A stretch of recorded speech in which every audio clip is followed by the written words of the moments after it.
Proteína no fisiculturismo. O básico do básico da proteína, né? Primeiro, proteína é um macronutriente que considerado o mais importante na nutrição em geral. Por quê? Porque o ser humano não vive sem proteína. Não dá para fazer uma dieta sem proteína. Dá para fazer dieta sem carboidrato e gordura. Até dá, né? Não vai morrer tão cedo, mas sem proteína não dá.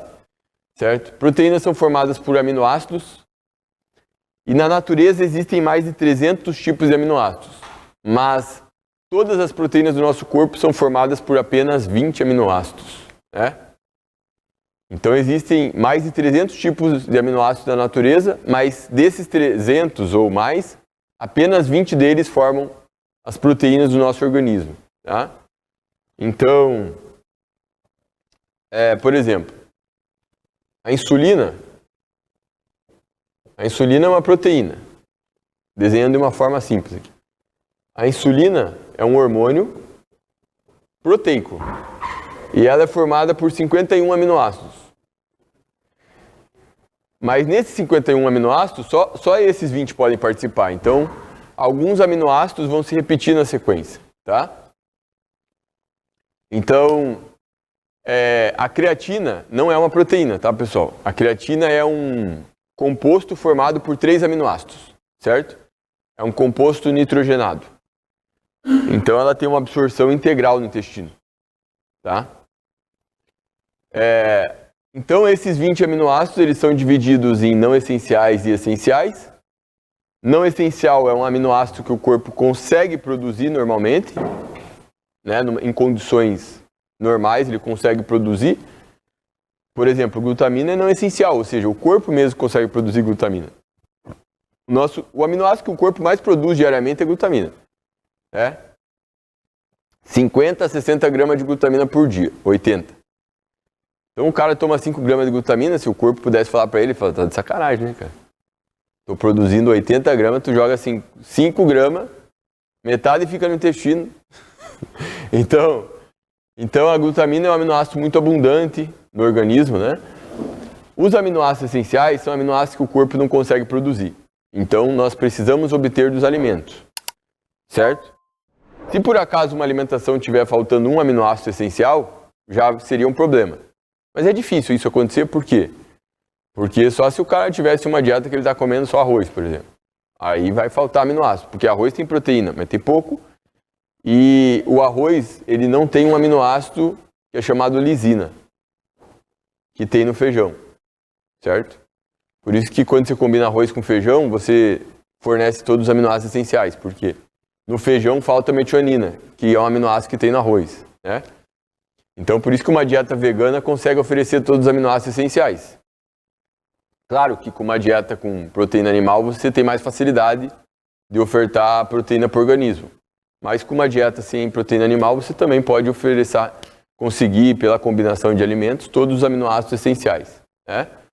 Todo aminoácido tem essa estrutura aqui, que é um carbono central, o grupo carboxila, o hidrogênio, o grupo amino. Todos eles, todo mundo aqui tem essa estrutura aqui. O que muda entre eles? É isso aqui. A gente chama de cadeia lateral, o R aqui. Tá? Então, outra diferença entre carboidrato, gordura e proteína é que proteína, aminoácido, tem nitrogênio. Carboidrato e gordura não tem nitrogênio. Só que esse nitrogênio o corpo não consegue metabolizar. Então, por isso que o nitrogênio, no fim das contas, ele tem que ser excretado do organismo. Sempre que o aminoácido não for incorporado a uma proteína, ele vai ser utilizado para outra função. Certo? Qual função? Produzir energia, virar glicose, ou até mesmo virar gordura. Quando o aminoácido vira glicose, o nitrogênio sai fora. Entendeu? Quando o aminoácido é utilizado para produzir energia, o nitrogênio sai fora. Tá? E isso se reflete o quê? Em aumento dos níveis de ureia no organismo. Por isso que quando você tem uma dieta com muita proteína e parte dessa proteína não está sendo utilizada para a síntese de proteína do organismo, o que vai acontecer com os níveis de ureia? Eles aumentam. Então uma ureia alta no sangue é um sinal que teu corpo não está aproveitando aquela proteína. Tá? E quando você pega a galera do fitness, normalmente você vê ureia alta no sangue, que é um marcador de função renal. Mas normalmente, no caso da galera, não é porque está com problema renal, é porque está com muita proteína. Tá? Então, os aminoácidos, né, eles vão se combinar para formar proteína. Quando você tem pouco aminoácido combinado, você tem um peptídeo, né? Por exemplo, a creatina é um tripeptídeo. Então a gente não chama de proteína. Proteína é quando você tem vários aminoácidos ligados, certo? Então quando você tem vários ligados. Existem métodos para avaliar a qualidade dos alimentos fontes de proteína.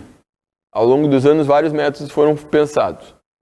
Esses métodos, eles foram pensados para tratamento de desnutrição. Mas a indústria de suplemento, ela usou isso também como marketing. O valor biológico, por exemplo, sempre foi vendido com a ideia de que se a proteína tem um valor biológico maior, ela é melhor. Até certo ponto isso é verdade, mas o problema é que o valor biológico ele passa uma impressão de que algumas proteínas são muito melhores que outras.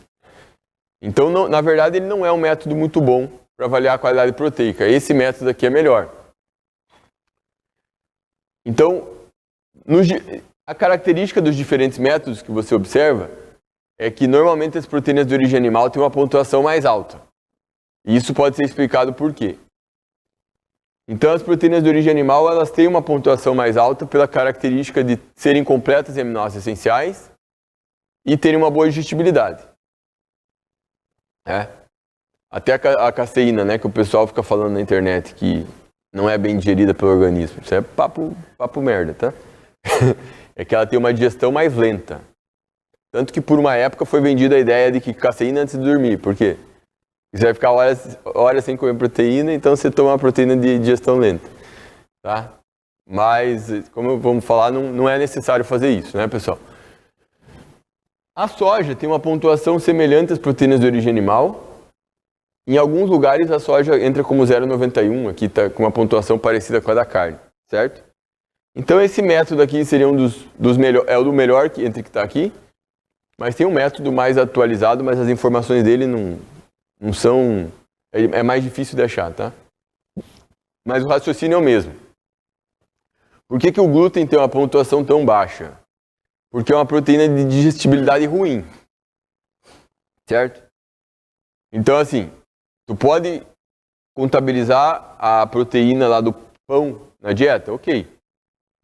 Mas se tivesse muito pão na dieta, como na dieta de um vegano, é importante entender que essa proteína não é de boa qualidade. Tá? No geral, as outras proteínas, como a do feijão, outros alimentos de origem vegetal, são proteínas de qualidade boa, né? Embora sejam um pouco inferiores às proteínas de origem animal, certo? Existe proteína animal de baixa qualidade? Existe. Vocês conhecem?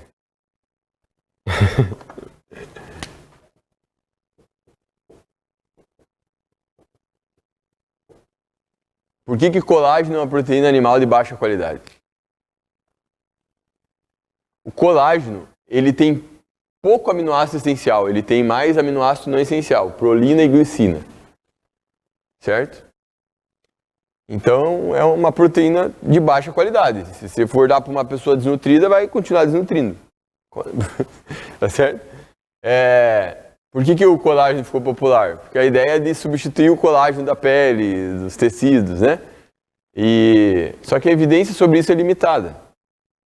Porque o colágeno, a pior besteira que tem, assim, tudo bem, quer falar que vai tomar colágeno para a pele? Tá, não tem lá grande evidência, né, científica. Os estudos que mostram benefícios são estudos de qualidade muito ruim e duvidosa.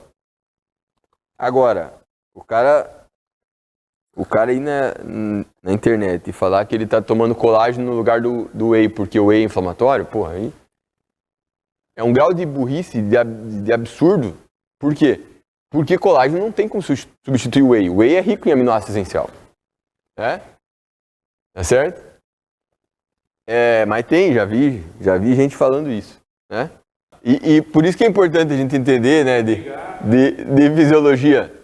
Porque você entendendo que a composição do colágeno é rica em aminoácido não essencial, cara, a última coisa que ele vai substituir é uma proteína de alta qualidade, né?